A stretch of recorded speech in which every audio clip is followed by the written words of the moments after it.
Experience consistency.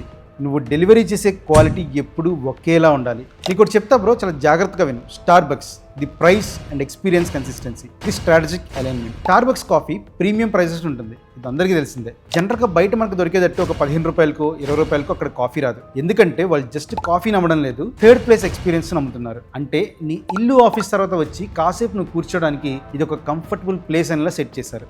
అందుకే నువ్వు ఎంతసేపు కూర్చున్నా కూడా ఇంకేం కావాలి సార్ అని చెప్పి అంటారు, కానీ ఎప్పుడు వెళ్ళిపోతారు సార్ అని చెప్పి ఎవరు అడగరు. అలానే నీకు ఛార్జింగ్ స్లాట్స్ అండ్ వైఫై కూడా ప్రొవైడ్ చేస్తారు. ఇక్కడ నేను సెక్యూర్గా ఉండొచ్చు అనే ఫీలింగ్ ఇవ్వడం కోసమే ఇవన్నీ చేస్తారు. The consistency elements. ప్రపంచంలో ఏ మూలకి వెళ్ళినా స్టోర్ డిజైన్, మ్యూజిక్, లైటింగ్ అన్నీ ఒకే విధంగా ప్రశాంతమైన లగ్జీరియస్ ఎక్స్పీరియన్స్ ఇస్తాయి. కస్టమర్ పేరు అడగడం, నవ్వుతూ వెల్కమ్ చెప్పడం అనేది పర్సనలైజేషన్ అనే ఒక ఫీలింగ్ని కంటిన్యూస్గా ఇస్తుంది. ఈ కన్సిస్టెన్సీ వల్ల కస్టమర్ మైండ్లో నీ బ్రాండ్ మీద ట్రస్ట్, ఒక స్ట్రాంగ్ మెంటల్ ఇంప్రింట్ వేస్తుంది. ఈ నమ్మకం ఎంత స్ట్రెంగ్త్ అంటే మన కాంపిటీటర్ కొంచెం తక్కువ ప్రైస్కి కాఫీ ఇచ్చినా కూడా కస్టమర్ నిన్ను వదిలిపోకుండా చేస్తుంది అనమాట. సో ట్రస్ట్కి అంత వాల్యూ ఉంటుంది.